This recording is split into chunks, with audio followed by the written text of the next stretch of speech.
Studies है ना वो इंडिया के टोटली ऑपोजिट है। यहाँ पे रेफरेंस बेस्ड सिस्टम तो है, मेरे को भी इतनी अच्छी जर्मन नहीं आती। तो चलो भाई वीडियो को शुरू करते हैं।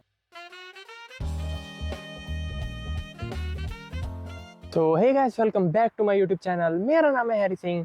तो आज की इस वीडियो में भाई मैं अपना 1 ईयर एक्सपीरियंस शेयर करने वाला हूँ आप लोगों के साथ कि इस एक साल में भाई as a student in Germany मेरा क्या एक्सपीरियंस रहा यहाँ पे, मेरी पार्ट टाइम जॉब कैसी चल रही है, मेरी स्टडीज़ कैसी चल रही हैं, और क्या एक साल के बाद भाई आपको ब्लॉक अकाउंट वगैरह दिखाना होता है। तो आज की इस वीडियो में भाई मैं उस सब के बारे में बात करने वाला हूँ। तो अगर आप लोग चैनल पे नए हो तो मैं बता दूँ भाई, मेरा नाम है हैरी सिंह और मैं जर्मनी में भाई एक बैचलर्स डिग्री का स्टूडेंट हूँ। मैं यहाँ पे कंप्यूटर साइंस की पढ़ाई कर रहा हूँ। तो ऐसे ही भाई स्टूडेंट लाइफ की वीडियो देखने के लिए आप चैनल को सब्सक्राइब कर सकते हो और वीडियो को लाइक कर देना अगर आप लोगों को अच्छी लगे। तो बिना किसी देरी के भाई वीडियो शुरू करते हैं। तो भाई जैसे कि मैंने बताया कि मैं एज अ स्टूडेंट आया था यहाँ पे, तो सबसे पहले भाई मैं यहाँ की यूनिवर्सिटी स्टडीज़ और एग्ज़ाम्स के रिलेटेड बात कर लेता हूँ। तो सबसे पहले भाई मैं बता देता हूँ कि यहाँ की जो स्टडीज़ है ना वो इंडिया के टोटली ऑपोजिट है। क्योंकि जैसे कि इंडिया में भाई हम लास्ट के 1-2 वीक में रट्टा मार के पास हो जाते थे, यहाँ पे ये सब करना भाई थोड़ा मुश्किल होता है। क्योंकि यहाँ का भाई जो स्टडी सिस्टम है ना वो पूरा ही अलग है।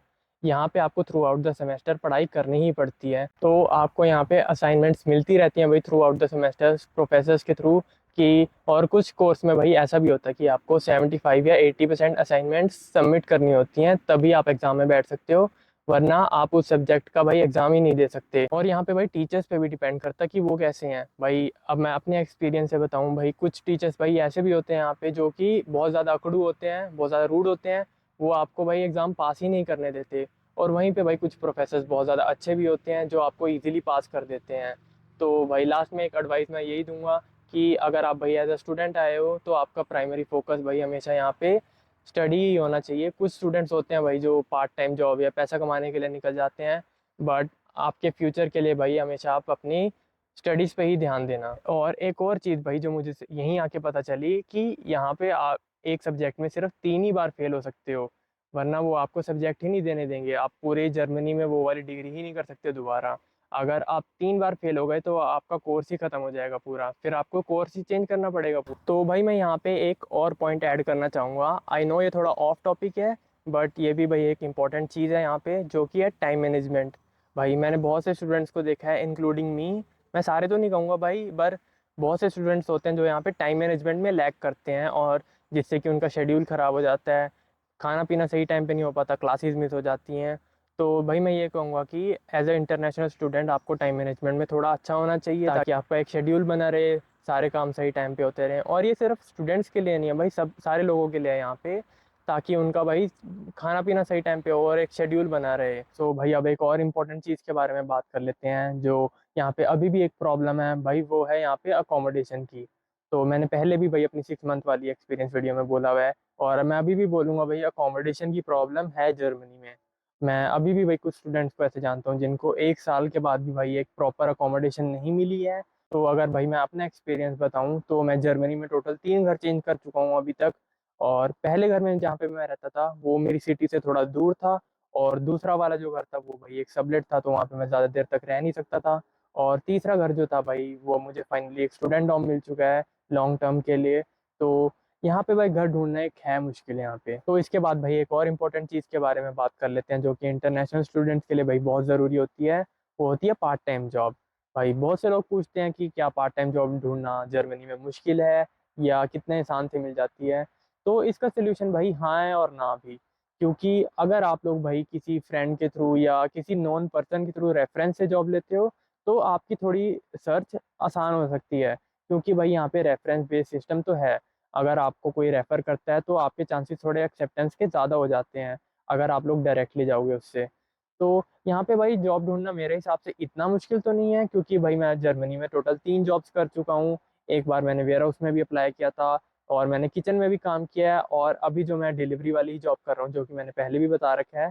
तो मैं डोमिनोज़ में एज़ अ डिलीवरी बॉय काम करता हूँ, और मेरे हिसाब से भाई डिलीवरी की जॉब थोड़ी ज़्यादा आसान होती है, क्योंकि आपके ऊपर भाई कोई ऐसे नज़र नहीं रख रहा होता, मैनेजर आपके बिल्कुल ऐसे साइड में नहीं खड़ा होता कि आपको कोई देख रहा है और आप जब भाई पूरे ऐसे शहर में घूम रहे होते हो, आपका थोड़ा माइंड भी फ्रेश होता रहता है एक बंद रूम में खड़े रहने से अच्छा। तो मेरा एक्सपीरियंस तो भाई ये है कि डिलीवरी जॉब थोड़ी अच्छी होती है रादर देन लाइक किचन या किसी एक बंद कमरे में काम करने से। मैं ये नहीं कह रहा कि और जॉब्स प्रोफेशनल जॉब से अच्छी होती हैं।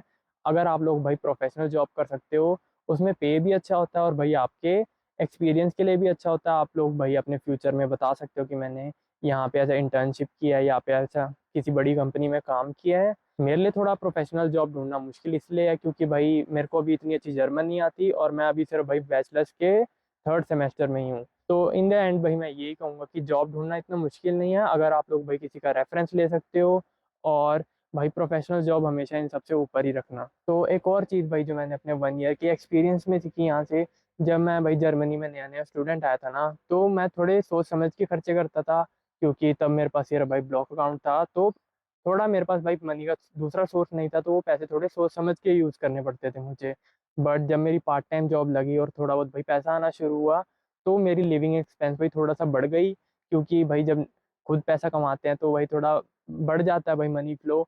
और कुछ स्टूडेंट्स भाई ऐसा भी होते हैं कि ईएमआई पे भाई यहाँ पे आईफोन वगैरह ले लिया है, कोई और चीज़ ले ली जिसकी भाई मंथली आपकी इंस्टॉलमेंट कटती रहती है। इन दी एंड भाई मैं कहूँगा अगर आप भी ऐसे जॉब से ऐसे थोड़ा पैसा कमाने लगते हो, तो भाई खर्चे थोड़ा सोच समझ के करना क्योंकि आपको अपने फाइनेंस भी यहाँ पे मैनेज खुद ही करने पड़ते हैं। तो मैं तो भाई अगर अपना पर्सनल एक्सपीरियंस बताऊँ, स्टार्टिंग में मेरे थोड़े खर्चे बढ़ गए थे बट अब भाई मैं दोबारा अपने थोड़े फाइनेंस को मैनेज करने लगा हूँ ताकि भाई इन दी एंड मुझे कोई प्रॉब्लम ना आए और भाई लास्ट में थोड़ा बहुत पैसा भी बचा रहे आपके अकाउंट में। तो एक और चीज़ के बारे में बात करता हूँ जो कि है जर्मन लैंग्वेज के बारे में।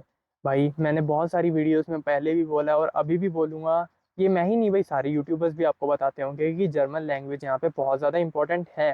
क्योंकि अगर आप लोगों को लोकल कम्युनिटी से बात करनी है या किसी ओल्ड सिटीजन या कहीं आपको बाहर बात करनी है, तो आपके लिए जर्मन बहुत ज़्यादा इंपॉर्टेंट है यहाँ पे।